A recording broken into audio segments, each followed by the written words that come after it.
دھوکہ۔ سلائی مشین پر جھکی ہوئی وہ بہت دیر سے سوئی میں دھاگا ڈالنے کی کوشش کر رہی تھی۔ لالٹین کی دھیمی روشنی میں اس کا حلیہ کچی دیوار پر عجیب نظارہ پیش کر رہا تھا۔ سردی سے ان کے ہاتھ کب کپا رہے تھے۔ وہ بہت مشکل سے دھاگا ڈالنے میں کامیاب ہوئی۔ رات کے سناٹے میں مشین کی کھر کھر کی آواز بلند ہوئی۔ سلائی مشین کے شور میں جھینگروں کی سیٹیاں دب سی گئی، کتوں کی بھونکنے کی آوازیں مدھم پڑ گئی۔ یہی دو جوڑے رہ گئے تھے جس کے بعد اس کی دیرینہ خواہش پوری ہو جانی تھی۔ کتنے تکلیف دہ لمحات ہوتے ہیں جب شادی شدہ ہم جولیوں کے بالیوں کو حسرت سے تکا کرتی، ان کے ہاتھوں میں سونے کی چوڑیوں کو دیکھ کے اپنی قسمت پر کڑکتی رہتی۔ لیکن اب ساری محرومیوں کا ازالہ ہونے والا تھا۔ ایک ایک پیسہ جوڑ کے وہ آج اس قابل ہوئی تھی کہ اپنے لیے سونے کا کچھ زیور خرید سکتی تھی۔ ان کا نصیب برا تھا، شکل بری تھی، یا شاید جوڑے بنانے والے نے ان کا جوڑ بنایا ہی نہیں تھا۔ جوانی کب کی ڈھل چکی تھی، ماں کی ممتا اور باپ کی شفقت سے بچپن میں ہی محروم ہو گئی تھی۔ ایک بھائی اور بھابھی کا ہی آسرا تھا۔ بھابھی کو شروع میں ان کی سلائی کڑھائی سے بھلا کی چڑ تھی۔ روزانہ سر کو چادر سے باندھ کے سر درد کی شکایت کرتی، مگر جب بھائی بے روزگار ہوا تھا تو اس نے ہی سلائی کے پیسوں سے گھر کے خرچے ہوتے تھے۔ نظام کو یوں سہارا دیا کہ بھائی کے ساتھ ساتھ بھابھی بھی اس کی گرویدہ بن گئی۔ سلائی مشین کی آواز سے اب انہیں کوئی مسئلہ نہیں تھا، بلکہ اپنے رشتہ داروں کو بھی ان کی نفیس سلائی کی تعریف کرنے لگی تھی۔ دیکھتے ہی دیکھتے اس کا کام بڑھنے لگا۔ دن رات کی محنت کا یہ ثمر تھا کہ ان کے خواب کو تعبیر ملنے والی تھی۔ صبح ناشتے کے بعد اس نے جمع کیے ہوئے مڑے توڑے نوٹ پرانے صندوق سے نکال کے بھائی کے حوالے کیے۔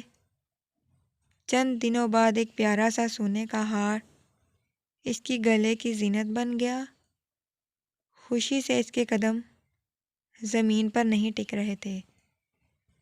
روزانہ ہلکا سا میک اپ کر کے آئینے کے سامنے بیٹھ جاتی، ہر زاویے سے خود کو تکا کرتی۔ کچھ کمی نہیں تھی اس میں، شہزادی تو لگ رہی تھی، بس اس کے شہزادے کی نظر پڑنے کی دیر تھی، پھر اس کا بیڑا پار ہونے والا تھا۔ انہیں بہت اچھا لگتا جب گاؤں کی عورتیں اس کے خوبصورت ہار کی تعریف کرتیں، انہیں مبارکباد بھی دیتیں، رشک بڑی نگاہوں سے ہار کو تکا کرتیں۔ اپنی خوش بختی پر نازاں وہ گاؤں بھر میں اتراتی پھرتی تھی، لیکن خوشیوں کا یہ دور زیادہ دیر چل نہیں سکا۔ اس کا اکلوتا بھائی شدید بیمار ہوا۔ دن بدن اس کا مضبوط وجود کمزور سے کمزور ہونے لگا۔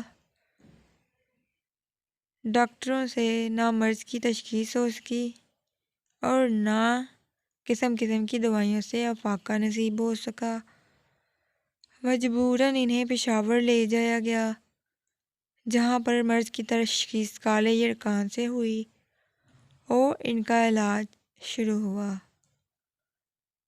پشاور جیسے شہر میں بیماری کے علاج کے لیے بہت پیسہ چاہیے ہوتا ہے۔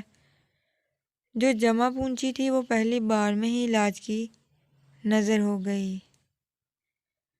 دوبارہ پشاور لے جانے کے لیے گاؤں کے ہر گھر سے قرضہ مانگا گیا، مگر زیادہ تر گھروں سے مایوس کن جواب ہی ملا۔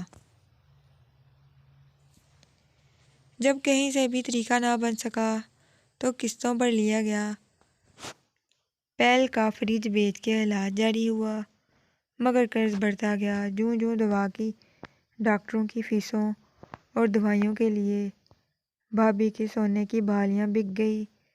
سونے کی انگوٹھی جو شب روسی میں بھائی نے بڑی چاہت سے پہنائی تھی، وہ بھی نہ بچ سکی۔ اس نے کئی بار بھائی کو اپنا سونے کا ہار پیش کیا، مگر بھائی نے ڈانٹ کے ساتھ سختی سے منع کر دیا۔ چند مہینوں میں بھائی کی طبیعت بہت زیادہ بگڑ گئی۔ بنوں کے ڈاکٹروں نے جواب دے دیا کہ جتنا جلدی ہو سکے مریض کو پشاور میں لے جایا جائے، اور گھر میں پھوٹی کوڑی بھی نہیں تھی۔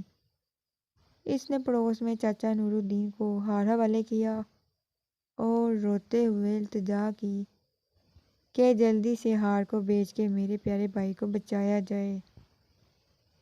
چاچا نور الدین نے انہیں تسلی دی اور سائیکل نکال کے بازار کی طرف روانہ ہوا، اور وہ گھر واپس آ کے پشاور جانے کے لیے تیاری کرنے لگی۔ ہار کے بارے میں اس نے بھابھی کو بتایا تو بھابھی کا پسماردہ چہرہ خوشی سے کھل اٹھا اور ڈھیر ساری دعائیں دینے لگی۔ بھائی پرانی سی کھاٹ پر نکاوت سے بے سدھ پڑا ہوا تھا، بولنے کی سکت نہیں تھی، بس کھلی آنکھوں سے اپنی بے بسی کا تماشا دیکھ رہا تھا۔ گھنٹے بعد چاچا نور الدین کی واپسی ہوئی۔ گلی میں سائیکل کھڑی کی، جیسے ہی ان کے گھر کے اندر داخل ہوا، وہ بے صبری سے پیسے کا پوچھنے لگی۔ چاچا نور الدین نے افسوس بھرے انداز سے نفی میں سر ہلایا اور اپنی جیب سے ہار نکال کے دھیمے سے بولا، بیٹی یہ ہار نکلی ہے، سونے کا نہیں ہے۔ الفاظ کیا تھے؟ ابلتا ہوا سیسا تھا جو اس کے کان میں زبردستی انڈیلا گیا۔ بے انتہا دکھ سے اس کے منہ سے لمبی سی سسکاری نکلی۔ گردن گھما کے شکوہ بڑی نگاہوں سے بھائی کی طرف دیکھا، جس کی کھلی آنکھیں جھکنے کی کوشش میں بے جان ہو چکی تھی، اور رخسار پر پھسلتا ہوا ایک موٹا سا آنسو معافی کا خواستگار تھا۔ رفیق احمد۔